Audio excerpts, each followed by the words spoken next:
जय हिंद। नमस्कार साथियों, कैसे हैं आप सभी लोग। उम्मीद करते हैं कि आप सभी लोग अच्छे होंगे। और साथियों, आप सभी लोग की तैयारी जो है बिल्कुल अच्छी तरीके से चल रही होगी। तो साथियों, आज के इस क्लास में हम सभी लोग जो है बिहार बीएड प्रवेश परीक्षा 2026 के लिए टॉप ऐसे इंपोर्टेंट और चुनिंदे क्वेश्चन को देखेंगे जो कि आपके 7 जून के एग्जाम के लिए जो है काफ़ी ही इंपॉर्टेंट है। तो आप इस क्लास को बिल्कुल अच्छी तरीके से लास्ट तक देखिएगा और इस क्लास में दिए जाने वाले इन सभी क्वेश्चनों को आप अच्छी तरीके से जरूर याद कर लीजिएगा, जिससे कि आप जो है अपने एग्जाम में सभी क्वेश्चन को आसानी तरीके से बना पाएंगे। तो चलिए क्लास को स्टार्ट करते हैं। उनसे पहले यदि आप इस चैनल पे पहली बार जुड़े हैं तो आप जो है इस चैनल को सब्सक्राइब कर लीजिए और सब्सक्राइब करके ऑल नोटिफिकेशन को ऑल पे दबा के जुड़ जाइए, जिससे कि जब भी कोई नई क्लास हो सबसे पहले क्लास का नोटिफिकेशन आपके पास जो है पहुंच सके। तो आप इस चैनल को सब्सक्राइब कर लीजिए, साथ ही साथ आप जो है इस क्लास को भी लाइक जरूर कर लीजिएगा। तो चलिए क्लास को स्टार्ट करते हैं और देखिएगा क्वेश्चन क्या पूछा है।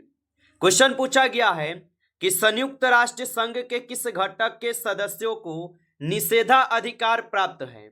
चलिए बताएंगे।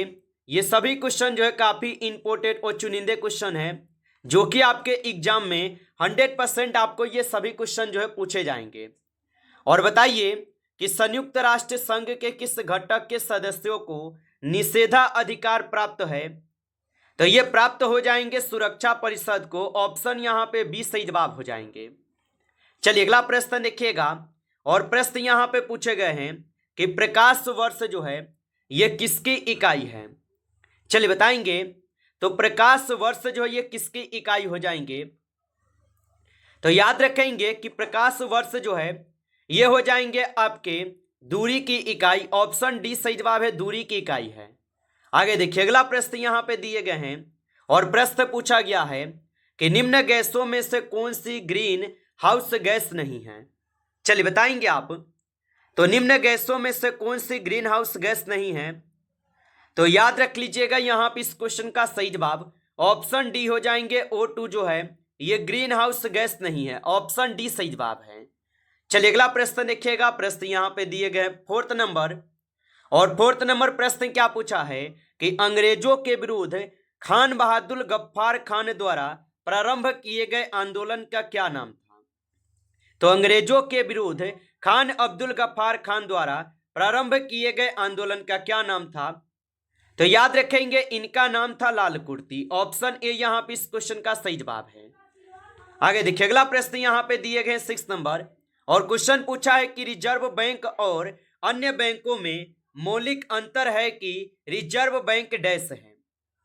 तो रिजर्व बैंक और अन्य बैंकों में मौलिक अंतर है कि रिजर्व बैंक जो ये शासन के बैंकर के रूप में कार्य करता है। ऑप्शन बी सही जवाब है। अगला प्रश्न देखेंगे और प्रश्न पूछा है 7th नंबर कि प्रथम वित्त आयोग जो है ये गठित किया गया था। तो याद रखेंगे कि प्रथम वित्त आयोग जो है ये गठित किए गए। तो ये गठित किए गए 1951 में। ऑप्शन सी सही जवाब है, 1951 में किए गए। चलिए अगला प्रश्न देखिएगा। प्रश्न यहाँ पे दिए गए हैं और 8 नंबर क्वेश्चन है कि माइक्रोसॉफ्ट कॉरपोरेशन का संबंध जो है किस उद्योग से है। तो माइक्रोसॉफ्ट कॉरपोरेशन का जो संबंध है ये हो जाएंगे आप सभी लोग का कंप्यूटर सॉफ्टवेयर से। ऑप्शन यहाँ पे डी इस क्वेश्चन का सही जवाब है।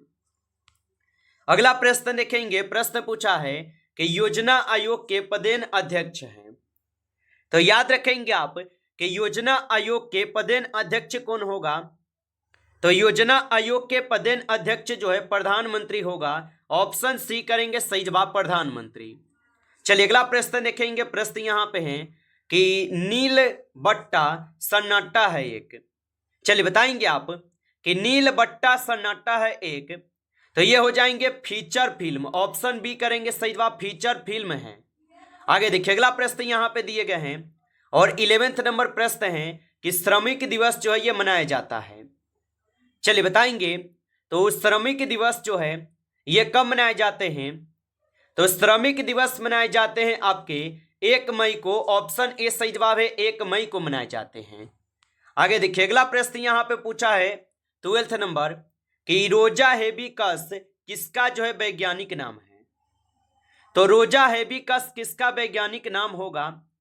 तो रोजा हेबिकस जो है ये आपके गुडहल के वैज्ञानिक नाम है। ऑप्शन बी सही जवाब हो जाएंगे।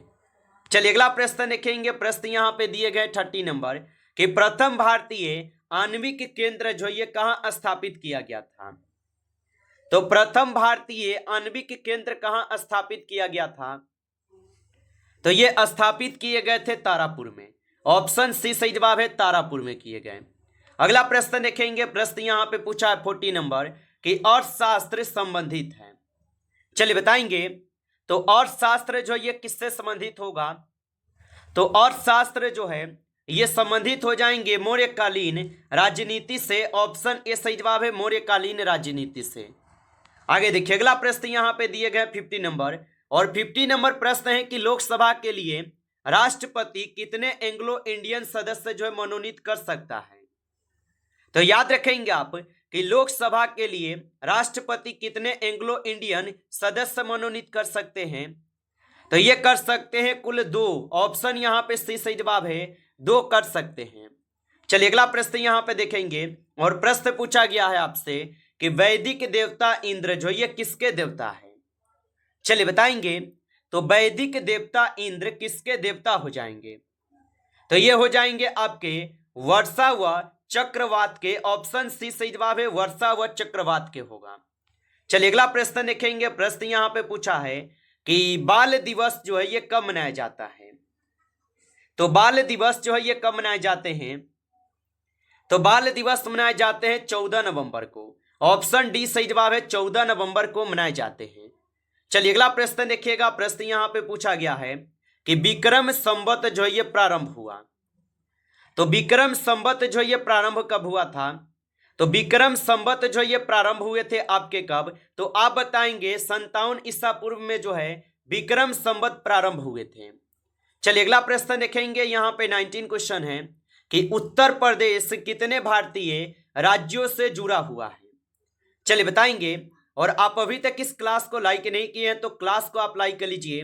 नए जुड़े हैं आप इस चैनल पे तो चैनल को सब्सक्राइब करके ऑल नोटिफिकेशन को ऑल पे दबा के जुड़ जाइए, जिससे कि जब भी कोई नई क्लास हो सबसे पहले क्लास का नोटिफिकेशन आपके पास जो है पहुंच सके।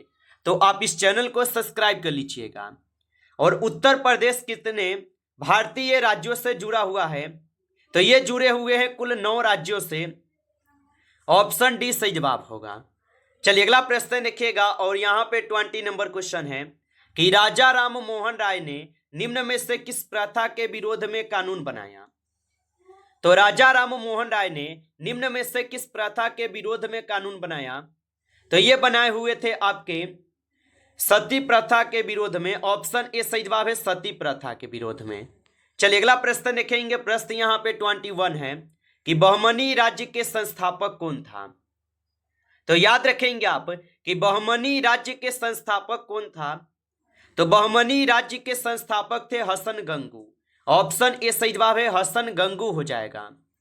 आगे देखिए अगला प्रश्न यहाँ पे है कि लोकसभा की सदस्यता के लिए न्यूनतम आयु सीमा है। तो लोकसभा की सदस्यता के लिए जो है निम्नतम आयु सीमा क्या होगा। तो याद रख लीजिएगा कि लोकसभा के लिए जो है यहाँ पे 25 वर्ष चाहिए। ऑप्शन यहाँ पे 20 सही जवाब होगा, 25 वर्ष। चलिए अगला प्रश्न देखेंगे और प्रश्न पूछा है 23 नंबर कि हाइग्रोमीटर यंत्र से क्या नापा जाता है। तो हाइग्रोमीटर यंत्र से क्या नापा जाता है। तो इससे नापे जाते हैं आपके आर्द्रता को। ऑप्शन यहाँ पे 20 सही जवाब है, आर्द्रता मापे जाते हैं। अगला प्रश्न देखेंगे। प्रश्न 24 है निम्नलिखित में से कौन सरोद से संबंधित है। चलिए बताएंगे आप। तो याद रख लीजिएगा कि निम्नलिखित में से कौन सरोद से संबंधित है। तो यहां पे हो जाएंगे आप सभी लोग का अमजद अली खान। ऑप्शन ए सही जवाब होगा, अमजद अली खान। चलिए अगला प्रश्न देखेंगे। 25 क्वेश्चन है कि महात्मा गांधी किस वर्ष कांग्रेस के अध्यक्ष बने। चलिए बताइएगा आप। तो महात्मा गांधी किस वर्ष जो है कांग्रेस के अध्यक्ष बने। तो ये कांग्रेस के अध्यक्ष बने हुए थे 1924 ईस्वी में। ऑप्शन डी सही जवाब है, 1924 ईस्वी में बने थे। चलिए अगला प्रश्न देखेंगे। प्रश्न यहाँ पे पूछा गया है कि 1930 के भारतीय स्वतंत्रता आंदोलन का संबंध किससे है। तो याद रखेंगे कि 1930 के भारतीय स्वतंत्रता आंदोलन का संबंध किससे हो जाएगा। तो इनका संबंध हो जाएंगे डांडी मार्च से। ऑप्शन ए सही जवाब है। चलिए अगला प्रश्न देखिएगा। प्रश्न यहाँ पे पूछा है 27 नंबर। भारतीय इतिहास में बाजार नियंत्रण नीति के लिए कौन प्रसिद्ध है। तो भारतीय इतिहास में बाजार नियंत्रण नीति के लिए कौन प्रसिद्ध होगा। तो यहाँ पे 27 क्वेश्चन का सही जवाब ऑप्शन डी होगा, अलाउद्दीन खिलजी थे। ऑप्शन डी सही जवाब होगा। चलिए अगला प्रश्न देखेंगे। प्रश्न पूछा 28 नंबर कि हुमायूं नामा के लेखक जो है कौन थे। चलिए बताएंगे आप। तो हुमायूं नामा के लेखक कौन हो जाएगा। तो हुमायूं नामा के लेखक जो है गुलबदन बेगम है। ऑप्शन यहाँ पे बी सही जवाब है, गुलबदन बेगम होगा। चलिए अगला प्रश्न देखेंगे। प्रश्न यहाँ पे पूछा 29 नंबर कि सौर मंडल का सबसे बड़ा ग्रह कौन सा है। तो सौर मंडल का सबसे बड़ा ग्रह जो है कौन सा है। तो सौर मंडल का सबसे बड़ा ग्रह जो है बृहस्पति ग्रह है। ऑप्शन यहाँ पे डी सही जवाब है, बृहस्पति ग्रह है। चलिए अगला प्रश्न देखेंगे। 13 क्वेश्चन है कि प्रारंभ में अकबर का संरक्षक जो है कौन था। तो याद रखेंगे आप कि प्रारंभ में अकबर का संरक्षक कौन था। तो प्रारंभ में अकबर के संरक्षक जो है बैरम खान था। ऑप्शन यहाँ पे डी सही जवाब है, बैरम खान होगा। अगला प्रश्न देखेंगे। यहाँ पे प्रश्न पूछा 31 नंबर कि निम्नलिखित में से कौन सा एक लोक नृत्य है। चलिए बताइए। ऑप्शन ए है ओडिसी, बिहू, मणिपुरी, मणिपुर या भरतनाट्यम होगा। तो निम्नलिखित में से कौन सा एक लोक नृत्य है। तो यहाँ पे लोक नृत्य हो जाएंगे बिहू। ऑप्शन बी करेंगे सही जवाब, बिहू जो है एक लोक नृत्य है। अगला प्रश्न देखेंगे। प्रश्न यहाँ पे पूछा है 32 कि दक्षेश या सार्क का जो मुख्यालय है ये कहाँ स्थित है। तो दक्षेश यानी सार्क का जो मुख्यालय है ये स्थित होगा काठमांडू में। ऑप्शन सी सही जवाब है, काठमांडू में स्थित है। चलिए अगला प्रश्न देखेंगे। प्रश्न है कि ए नेशन इज मेकिंग के लेखक जो है कौन है। तो ए नेशन इज मेकिंग के लेखक कौन है। तो इसके लेखक जो है यहां पे हो जाएंगे आप सभी लोग का सुरेंद्र नाथ बनर्जी। ऑप्शन ए सही जवाब है, सुरेंद्र नाथ बनर्जी। चलिए अगला प्रश्न देखेंगे। प्रश्न पूछा 34 नंबर। निम्नलिखित में से कौन सुमेलित नहीं है। चलिए बताएंगे। तो निम्नलिखित में से कौन है जो कि सुमेलित नहीं है। तो यहां पे कौन सुमेलित नहीं है। तो 34 क्वेश्चन का सही जवाब कौन नहीं होगा। तो विलियम बेंटिक राज्य अपहरण नीति ये गलत है। ऑप्शन डी करेंगे सही जवाब यहाँ पे, ये विलियम बेंटिक लॉर्ड डलहौजी होगा यहाँ पे। आगे देखिए अगला प्रश्न यहाँ पे दिए गए हैं और प्रश्न पूछा गया है कि पंचवर्षीय योजना की प्रारूप की रूपरेखा किसके द्वारा जो है तैयार की जाती है। तो पंचवर्षीय योजना की प्रारूप की जो रूपरेखा है किसके द्वारा तैयार की जाती है। तो ये तैयार किए जाते हैं योजना आयोग के द्वारा। ऑप्शन सी सही जवाब है, योजना आयोग के द्वारा। नमस्कार साथियों, इस क्लास में आपके टॉप 35 क्वेश्चन थे जो काफी इंपॉर्टेंट क्वेश्चन थे। साथियों यदि आपको क्लास अच्छा लगा हो तो आप इस क्लास को लाइक करेंगे। नए जुड़े हैं आप इस चैनल पे तो चैनल को सब्सक्राइब करके ऑल नोटिफिकेशन को ऑल पे दबा के जुड़ जाइए, जिससे कि जब भी कोई नई क्लास हो सबसे पहले जो है क्लास का नोटिफिकेशन आपके पास पहुंच सके। तो आप इस चैनल को सब्सक्राइब जरूर कर लीजिएगा। चलिए फिर मिलते हैं आपसे नेक्स्ट टॉपिक के साथ नेक्स्ट क्लास में। तब तक के लिए जय हिंद, जय भारत।